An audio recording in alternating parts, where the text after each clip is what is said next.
The sun was setting as the boat rocked against the dock, casting shadows on the psychiatric facility looming in the distance.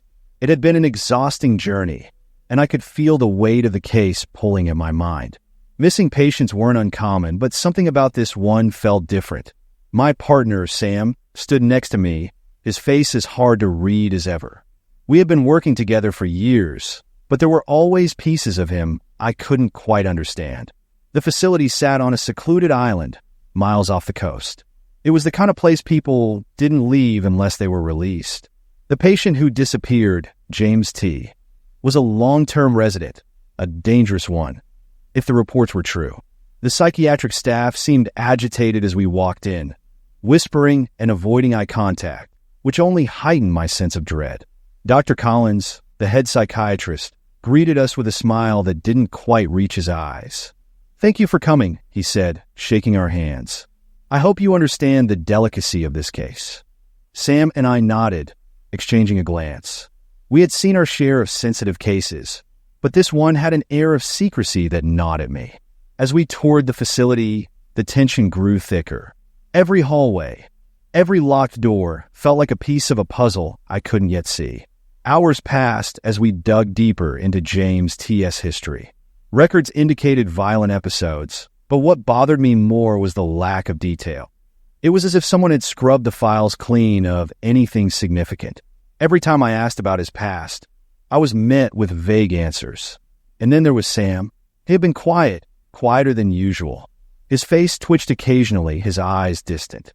It was almost as if being here stirred something in him, something he wasn't willing to talk about. My own anxiety was rising, the walls of the facility feeling too close, too suffocating. I began to feel watched, as though every step we took was being tracked. Finally, after hours of getting nowhere, we were led to a room deep within the facility, a room I hadn't noticed on the blueprints. Inside, the walls were lined with photographs, documents, and what appeared to be a timeline of the investigation. But there was something off. All the photos showed me, Sam, and James T. in the background, always watching, always near. My head began to spin. My pulse quickened as I realized I had no memory of the events captured in those images. Before I could speak, Dr. Collins closed the door behind us.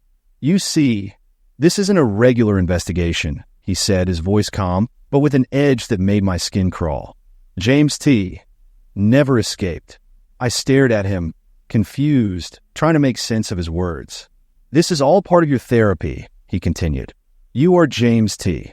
I blinked, unable to process what he was saying. The room seemed to spin, the walls closing in. My memories began to blur, reality slipping through my fingers. Sam stepped forward, but his face had changed. Gone was the quiet partner I had known for years. In his place was someone colder, more detached. "We're all part of this," he said softly. "This is your treatment." My breath caught in my throat as the pieces clicked into place. I wasn't the investigator. I was the patient. Everything, the missing person case, Sam, the facility staff, it had all been a carefully crafted role play to force me to confront my past. I had been delusional, trapped in a web of lies I had built for myself. Sam, my partner, had been nothing more than a doctor, guiding me through my own broken mind. I staggered back, my heart pounding, panic clawing at my chest. I tried to scream, but no sound came out. The realization hit me like a freight train. I had been living a lie, and now there was no escape. The truth had found me. When the police came knocking on my door that evening, I had already resigned myself to the fact that something was terribly wrong. Claire, my wife, had been missing for 3 days, and I was now the prime suspect. How could I not be? I was her husband, and everyone knows that when a woman vanishes, it's almost always the husband. I tried to explain everything to Detective Harper, a woman in her mid-40s with steely eyes that made me uncomfortable. She listened, scribbling in her notepad, but I could tell she had already made up her mind. My protests were useless. "Can you think of anyone who would want to hurt your wife?" she asked, her voice devoid of warmth. I shook my head. No, Claire was loved by everyone. She didn't have enemies. Harper's gaze never left mine. Sometimes the closest people have secrets, I swallowed hard, feeling the weight of the words as if they were meant for me. It was clear they were digging into my life, and I couldn't help but feel that every crack and flaw would be exposed soon enough. The thing was, Claire had been distant lately. I had noticed it. How could I not? She wasn't the same person I had married 6 years ago. There were late-night phone calls, whispered conversations when she thought I wasn't listening, and her sudden obsession with locking the door when she went into our study. But I never asked. Maybe I was too afraid of what I might find. As the days passed and the investigation ramped up, I started looking into her things myself. It felt wrong, invading her privacy like this, but I had to know what was going on. That's when I found the letters buried deep in her desk. They were unsigned, cryptic, and frighteningly intimate. Words like soon, you'll be free, and it's all in place leapt off the pages at me. I sat there, staring at the letters, my mind racing. Was Claire planning to leave me? Was she involved with someone else? My stomach churned as possibilities crashed into me like waves in a storm. Then I found the bank statements, large withdrawals, amounts I had never noticed before. She had been siphoning money from our joint account for months, slowly, carefully. It was almost perfect. I felt sick, realizing how blind I had been. I didn't tell the police about the letters or the money. Something in me hesitated. I didn't know why, but I felt a strange need to protect her. Even now, as much as I feared what was happening, a part of me still clung to the hope that there was an innocent explanation. But there wasn't. 2 weeks later, they found Claire's car in a remote area outside the city. Inside the trunk was a small suitcase, neatly packed with clothes, and her phone, smashed beyond repair. It looked like she had planned to run, but something had gone wrong. The discovery only made me look guiltier. Detective Harper brought me in for questioning again. The tension was unbearable. Each question felt like a trap. They had no body, no solid evidence, but the pressure was mounting, and it was clear they thought I had something to do with her disappearance. Then I got the call. An unknown number. A voice I didn't recognize, cold and mocking. You thought you could escape this, didn't you? I froze, clutching the phone tightly. Claire was smarter than you. She knew how to play the game, the voice continued. But don't worry, it's almost over. I hung up, my heart pounding in my chest. Who was this? What game was he talking about? Panic surged through me as I realized the depth of deception I had been trapped in. Claire wasn't the victim. She had planned all of this. The final piece of the puzzle clicked into place with terrifying clarity. She had orchestrated her own disappearance. The letters, the money. It had all been part of a carefully laid plan to frame me. And now, I was the one standing on the edge of destruction, with no way to prove my innocence. The first time I sat across from Malcolm Tate, I could feel the weight of his presence suffocating the room. Even behind bars, his gaze was predatory, sharp, and calculating. He studied me like I was a specimen under a microscope, and it took everything I had not to show how much it unsettled me. But I was here for a reason. The country had been thrown into chaos by a new serial killer. The brutality, the precision, everything about the murders was disturbingly familiar, almost as if I had seen them before.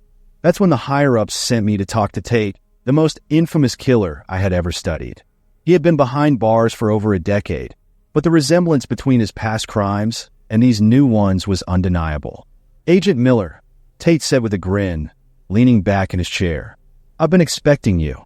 I didn't respond right away, letting the silence hang between us. I could feel the tension in the air, an invisible string pulled tight between us. He knew why I was here, and the fact that he was enjoying this unnerved me even more. You know why I'm here? I finally said. The murders. They have your signature all over them. Tate chuckled softly, his fingers tapping on the table between us. Signature? No. You see, this is more than that. This is art, and you, Agent Miller, are standing in front of a masterpiece. You just haven't figured it out yet. I bristled at his arrogance, but kept my composure. Then help me. If someone is copying your work, you're the only one who can help me stop them. His eyes gleamed with something dangerous. Oh, Agent, I can help you. But help is never free. You'll have to give me something in return. The thought of striking any kind of deal with him repulsed me. But the bodies kept piling up, and the pressure from above was suffocating. I had no choice. Weeks passed, and with every session, Tate offered me pieces of insight, small, cryptic clues that helped me edge closer to the killer. Each conversation with him felt like a game of chess, where he was always 5 moves ahead. The murders were becoming more frequent, more personal, and I was losing sleep, obsessing over how to stop the killer before another body turned up. Tate's hints were leading me to places I never expected. Quiet, unassuming neighborhoods, hidden corners of society where the darkness festered unnoticed. I started to question everything, my instincts, my morals. How far was I willing to go to stop this monster? Then I found him, Jason Young, a man I had crossed paths with in the investigation, but never thought twice about. He was unremarkable, a loner who lived in a rundown apartment. But inside his home, I found the truth. The walls were plastered with photographs, newspaper clippings of Tate's old crimes, and sketches of the new murders.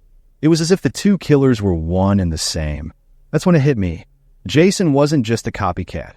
He was a disciple, following Tate's every command. The realization made my stomach churn. Tate had been orchestrating the murders all along, manipulating me into chasing a ghost while his protege did the dirty work. I rushed back to the prison, furious, my mind racing. I felt sick, like I had been played. Tate had never cared about helping me catch a rival. He had been grooming Jason for years, teaching him from the confines of his cell. And I had unknowingly played right into his hands. Tate was waiting for me, the same smug grin on his face. "You look like you've seen a ghost, Agent." "Jason Young." I spat, barely able to contain my anger. "He's been working for you this whole time. You've been pulling the strings." Tate's smile widened, his eyes gleaming with victory. "Of course I have. You didn't think I'd let a little thing like a prison cell stop me, did you? Jason was always part of the plan. But you..." He leaned forward, his voice dropping to a conspiratorial whisper. "You were the final piece, Miller." I froze, the blood draining from my face. "What are you talking about?" "You see, it was never just about Jason. It was about you too. I needed to see how far I could push you. And look at you now, so close to crossing the line, so close to becoming one of us." His words hit me like a punch to the gut. Everything I had done, every choice I made, it had all been part of his twisted game. He had manipulated me into bending the rules, blurring the line between right and wrong, until I was no better than the killers I was chasing. I stood up, my hands trembling. "You won't get away with this." Tate's laughter echoed in the cold, sterile room as I walked out. But his words followed me, crawling under my skin, making me question everything I thought I knew about myself. And deep down, I knew the damage had already been done. The Bates Motel looked like it hadn't been updated in decades. Faded paint peeled off the sign, and the gravel parking lot crunched under my tires as I pulled in. I had been driving for hours, trying to disappear after making the worst decision of my life. Stealing the money had seemed like the only option at the time. Now I just needed a place to hide until I figured out my next move. The young man at the front desk barely looked up when I entered. His clothes were neat, but there was something off about him. His smile seemed too practiced, his eyes not quite meeting mine. "Welcome to the Bates Motel," he said quietly, his voice soft but oddly formal. "Do you need a room?" I nodded, too tired to care about the odd feeling creeping up my spine. "Just for the night." As I filled out the paperwork, I noticed the distinct absence of noise. No other guests, no cars on the road outside. It was unnervingly quiet. I glanced around, trying to shake the eerie feeling. "My mother will be happy to know we have a guest," he said, his smile widening slightly. "It's been a while." I forced a smile in return, handing him the paperwork. "She's around?" "She stays upstairs," he replied, his voice taking on a reverent tone. "Takes care of everything behind the scenes. I handle the guests." I didn't ask more, but as he led me to my room, I couldn't help but notice how he kept glancing toward the large house that loomed behind the motel. Its windows were dark, the silhouette of the building sharp against the night sky. It looked more like a relic of the past than a home. "Do you live here with her?" I asked, trying to make conversation as he unlocked my door. "All my life," he said simply, his gaze distant. "It's just the two of us." I thanked him and stepped into the room. the door clicking shut behind me. The silence wrapped itself around me again, heavier this time. Something about this place gnawed at me, like there were secrets hiding in the walls, waiting to be uncovered. But I was too tired to care. I just needed sleep. It wasn't until the middle of the night that I woke up, startled by the sound of footsteps outside my window. They were soft but distinct, pacing back and forth in the gravel. My heart pounded in my chest as I listened, the air in the room suddenly feeling stifling. I forced myself out of bed and peeked through the curtains. The young man was there, standing alone in the parking lot, staring up at the house. His back was to me, but I could see the tension in his posture. He wasn't moving, just standing, staring.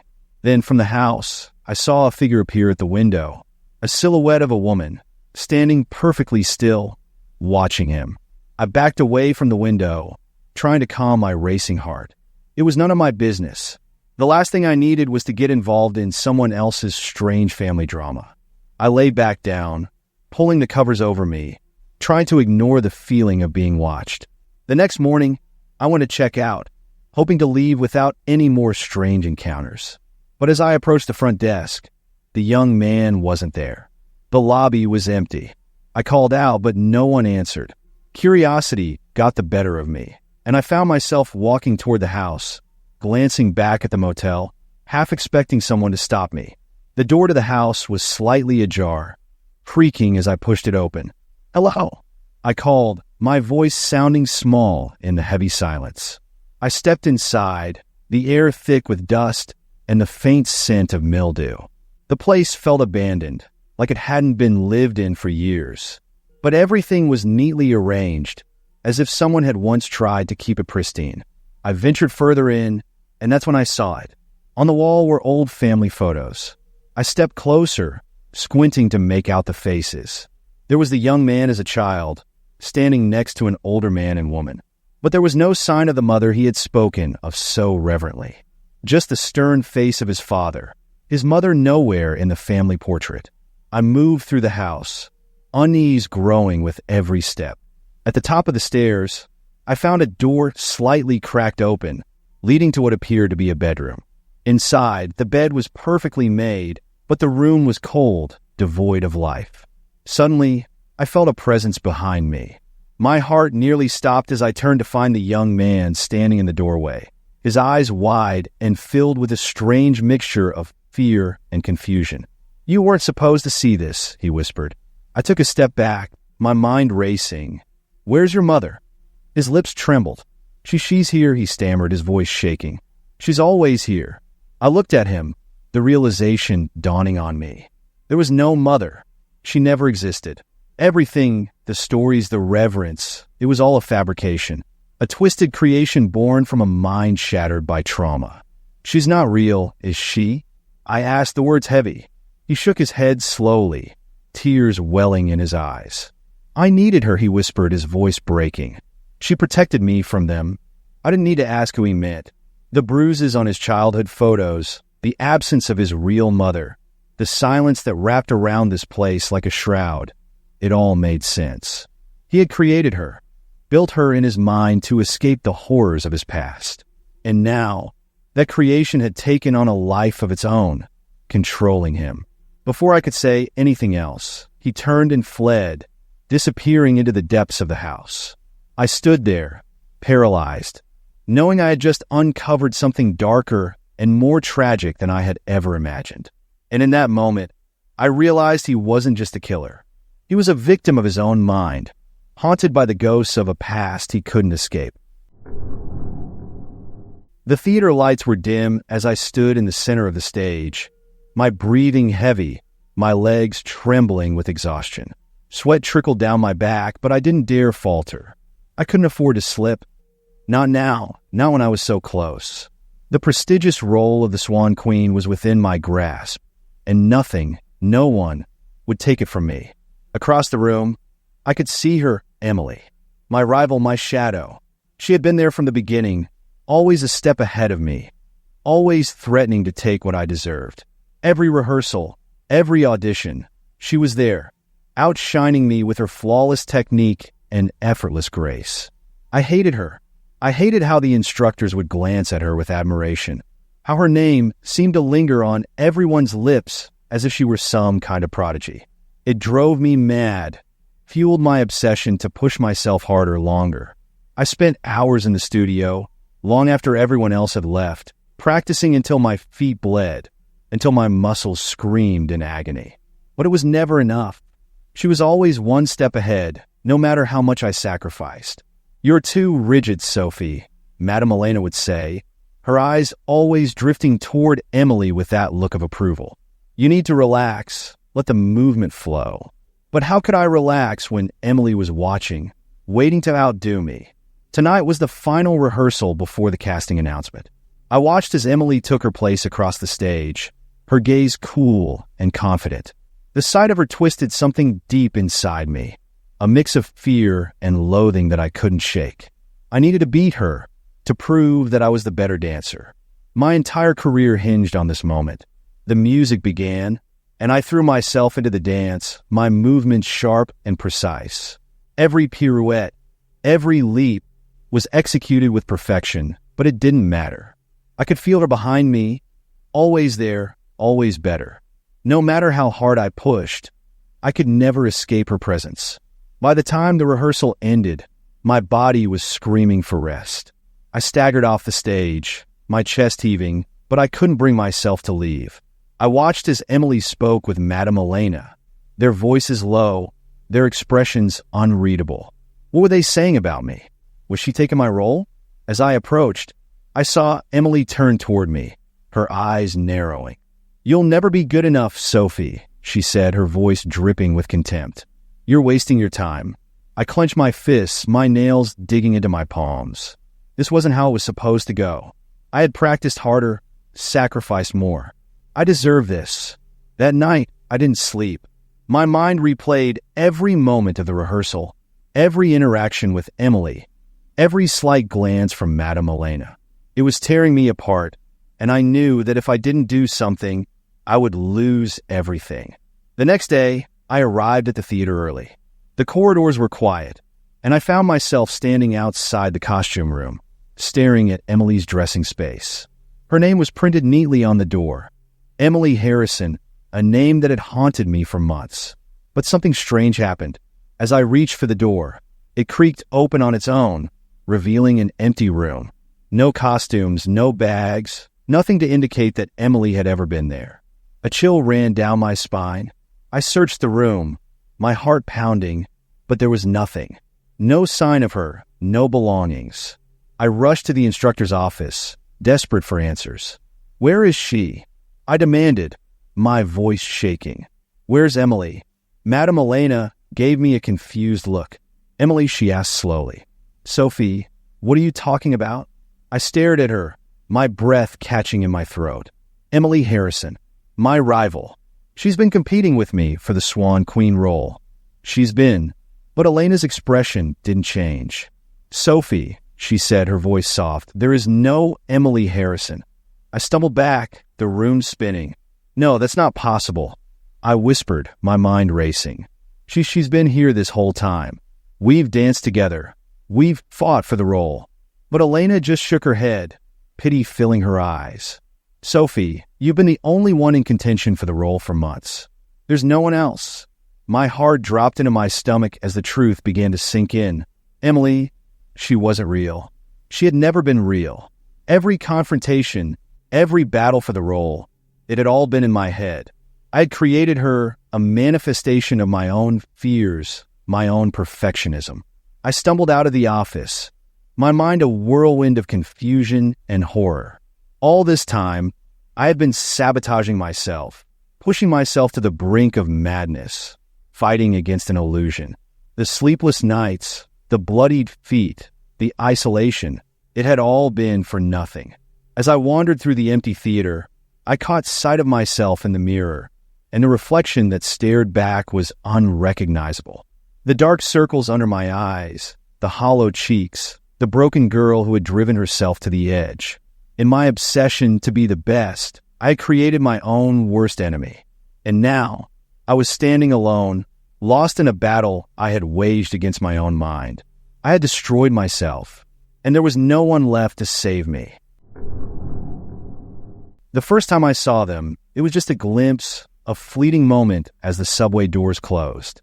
They were standing close, holding hands, lost in each other, and for some reason, I couldn't look away. I found myself staring through the window as the train sped away, a strange ache gnawing at me.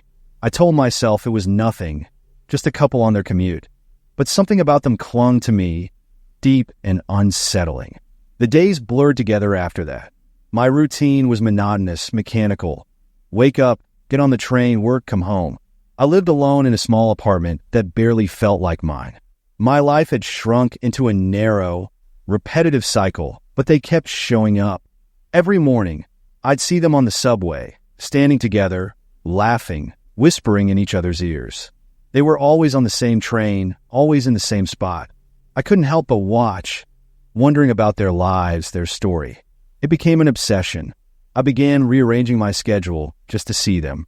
I'd leave for work early or stay late just to catch a glimpse of them. It wasn't long before I started to piece together the details of their lives, or at least what I thought were the details. The man had dark hair, always a little disheveled, while the woman was petite, with delicate features and soft blonde curls. They moved with a certain intimacy, as though the world outside of their bubble didn't exist. I envied them. I envied their closeness, their happiness. They were everything I had once wanted but never had. I tried to push the thoughts away, but they kept resurfacing, each sighting pulling me deeper into their lives. Then one morning, they weren't there. I waited, staring at the subway platform as trains came and went, my heart pounding in my chest. They never missed a day, but now they were gone. A sickening dread settled in my stomach, and I couldn't shake the feeling that something was wrong. I started asking around, describing them to the people I saw regularly on the train. Blank stares met me at every turn. No one seemed to remember them. How could that be? They had been there every day, as clear as anything, but now it felt like they had vanished into thin air. I went to the police, desperate, clutching at straws. I couldn't explain why I was so fixated, but I knew I had to find them. I spoke to a detective, a grizzled man who seemed more tired than skeptical, and gave him every detail I had. He promised to look into it, but I could tell he thought I was wasting his time. Days turned into weeks, and I kept searching, retracing my steps, trying to piece together where they had gone. I combed through old records, news articles, anything that might give me a lead. But there was nothing. No missing person reports. No evidence they had ever existed. I started losing sleep, haunted by dreams of the couple. Their faces blurred together in my mind, shifting in and out of focus. It was like I was chasing a ghost. My apartment became a mess. Newspapers strewn across the floor, notes scribbled in the margins, all trying to connect dots that didn't seem to exist. And then one night, as I sat on my couch, surrounded by crumpled papers, I found it. An article, old and yellowed, buried in the archives. It was about a car crash years ago. The names weren't familiar at first, but the story was. A couple, newly engaged, killed instantly when their car veered off the road. There had been no survivors, no witnesses. Just a tragic accident that had faded into the past. But then I saw the photo. It was grainy, blurred by time, but the faces were unmistakable. It was them, the couple from the subway. I stared at the article, my hands trembling, trying to make sense of what I was seeing. How could they have been dead? How could they have been there on the subway every day? And then the memories came flooding back. I had known them. The man's name was Ryan. He had been my fiancé. I had been in the car with him that night. I had survived, but something had broken in me. I had buried it so deep, locked it away so tightly, that I had forgotten. I had erased them from my memory, but some part of me had been searching for them ever since. The couple I had been obsessing over wasn't real. They had never been on the subway. They had never existed outside of my mind. I had created them, pieced together from the fragments of my broken past. A desperate attempt to remember what I had lost, to fill the void that had been eating away at me for years. The missing person I had been searching for wasn't them. It was me. I was the one who had been lost all along, wandering through life like a ghost. trapped in a loop of grief and guilt I couldn't escape. I had sabotaged my own life, driven by a past I couldn't face. And now, staring at the photo of the couple who never existed, I finally understood. I'd been searching for a version of myself, someone I had lost long ago. And now, I wasn't sure if I'd ever find her again. The heavy drapes were drawn tight, keeping out the sunlight that could hurt them. My children had always been sensitive to light, too sensitive. The doctors called it a rare condition, something they couldn't quite explain. But I had learned to manage it. Our lives had become a careful balance of darkness and routine, the mansion our sanctuary, where the sun could never reach them. Anna and Theo, my beautiful twins, were fragile, their skin too pale, their eyes too sensitive to bear even the slightest touch of sunlight. Every day was the same. The windows sealed, the lights dimmed, the world outside kept at bay. We had lived like this for years, isolated from the world, our existence a quiet, shadowy one. But lately things had changed. Strange sounds echoed through the halls at night. Whispers, footsteps, doors creaking open when no one was there. At first, I dismissed them as tricks of the wind or the old house settling. But as the days passed, the disturbances grew. Objects moved on their own. Things I knew I had left in one place would be found in another. I started to feel watched, like there was something lurking in the corners of our home. One night, as I tucked the children into bed, Theo looked up at me, his wide eyes reflecting the dim candlelight. "Mommy," he whispered, "I saw someone outside my window today." My heart skipped a beat. "That's impossible, sweetheart," I said, brushing his hair from his face. "The shutters are closed. You know no one can get in." But Theo shook his head. "I saw them," he insisted. "They were staring at me." I told him it was just his imagination, but deep down, a knot of fear had begun to tighten in my chest.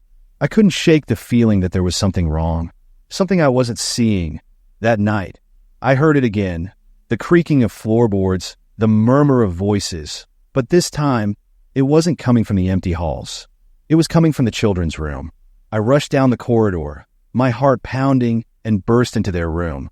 Anna and Theo were sitting up in bed, wide-eyed, clutching each other in fear. Their faces were pale, their expressions terrified. "They're here," Anna whispered, pointing toward the door. "They're coming." I froze, straining to hear. And then I heard it, a faint rustling, followed by the unmistakable sound of footsteps. Someone was in the house. I grabbed the nearest thing I could use as a weapon, a heavy candlestick, and crept down the stairs, my pulse racing. The air in the house felt colder, thicker, as if the walls themselves were closing in. As I reached the landing, I saw them, two figures moving through the shadows of the hall. I couldn't make out their faces, but they were unmistakably human. "Who are you?" I shouted, my voice shaking. "What are you doing in my house?" The figures froze, turning toward me. I braced myself for whatever came next, but instead of confronting me, they simply stared. One of them, a man, stepped forward, his face barely visible in the dim light. "Did you hear that?" he whispered, his voice low, as though he couldn't see me at all. "There's someone here." My blood ran cold. What did he mean, "there's someone here"? I was standing right in front of him. Before I could react, the figures moved deeper into the house, disappearing into the darkness. I stood there, gripping the candlestick, my mind racing. Something was terribly wrong. Over the next few days, the disturbances grew worse. More footsteps, more voices, the sound of furniture being moved in the dead of night. It was as if the house itself was coming alive, filled with people I couldn't see, intruders who were invading our sanctuary. I couldn't take it anymore. I started searching through the old documents and records that had been stored in the mansion for years, hoping to find some explanation. And then, buried deep in the archives, I found it. A newspaper clipping, yellowed with age, the headline glaring back at me. "Family perishes in tragic fire. Mother and 2 children found dead in mansion blaze." I stared at the article, my heart pounding in my ears as I read the details. The names were ours, mine, Anna's, Theo's. The mansion had been ours. The fire had consumed us. But how could that be? We were here. We were alive. As the truth settled over me, the memories I had buried so deeply, so carefully, began to surface. The fire, the smell of smoke, the heat, the screams as the flames consumed everything around us. I had tried to save the children, but it had been too late. We had died that night. All of us. The people I had thought were intruders, the figures moving through the halls, they were the living.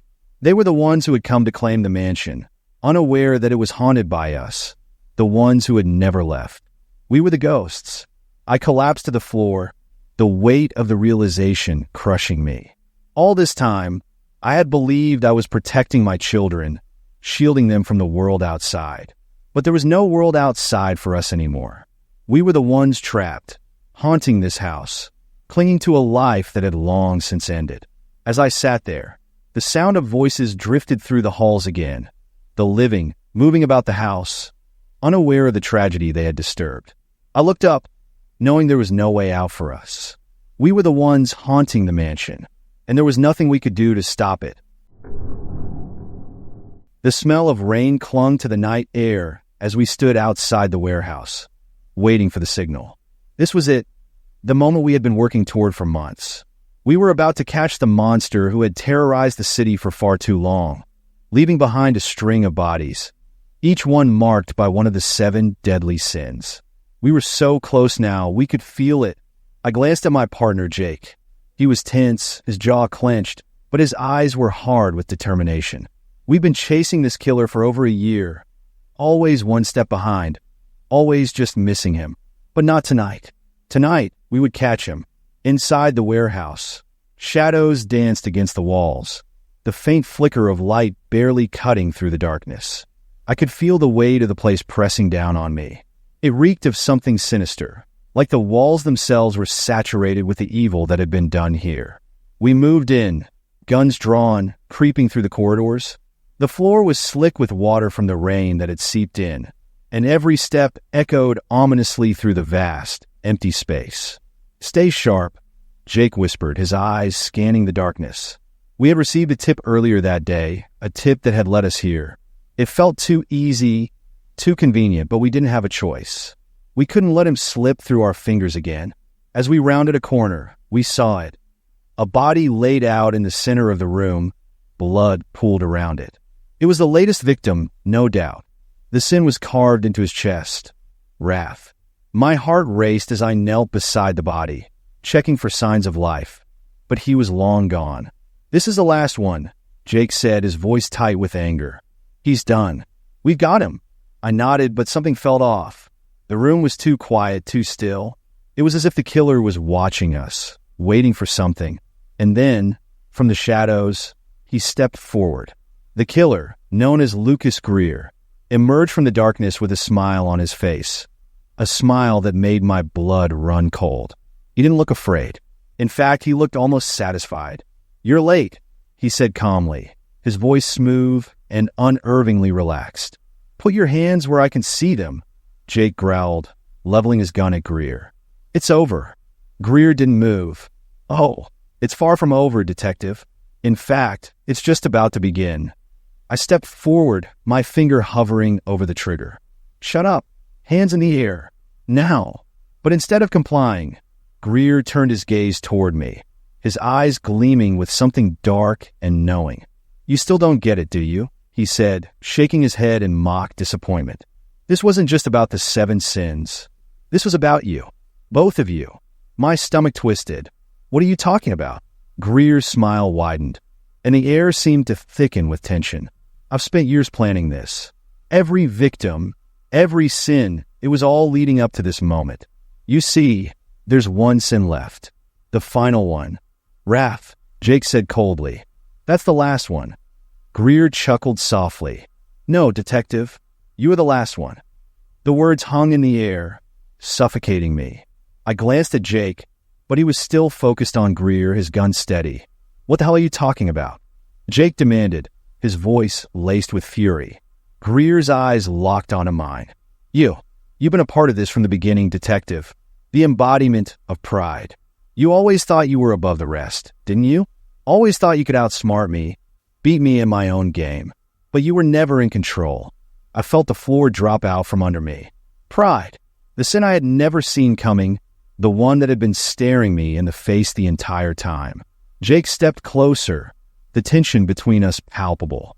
Don't listen to him, Harper. He's trying to mess with your head. But Greer shook his head, his smile never faltering. No, Jake. It's not Harper who has to worry. It's you. Before I could react, Greer pulled something from his pocket, an object that glittered in the dim light. A small, reflective mirror. A wave of nausea hit me as I realized what it was. The mirror wasn't for him. It was for me.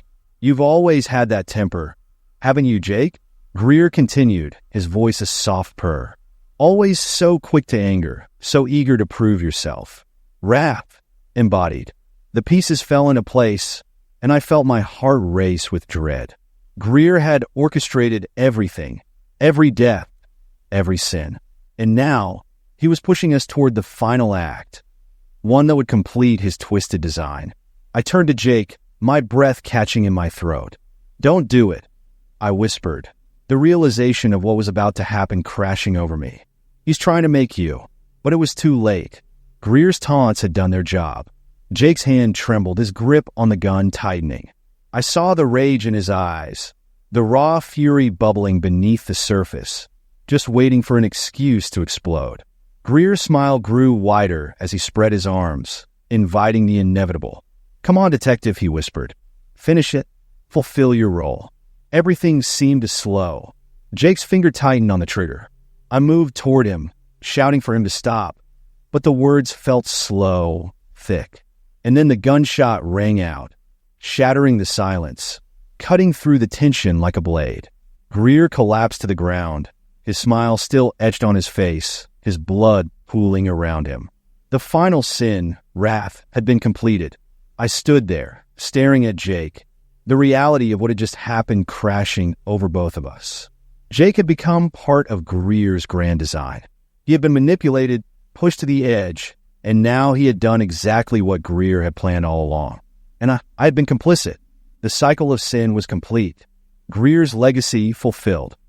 Hey there, don't forget to like the video and subscribe. Thank all of you. And one more thing, the one who solves the code from my previews will get a secret bonus. Good luck.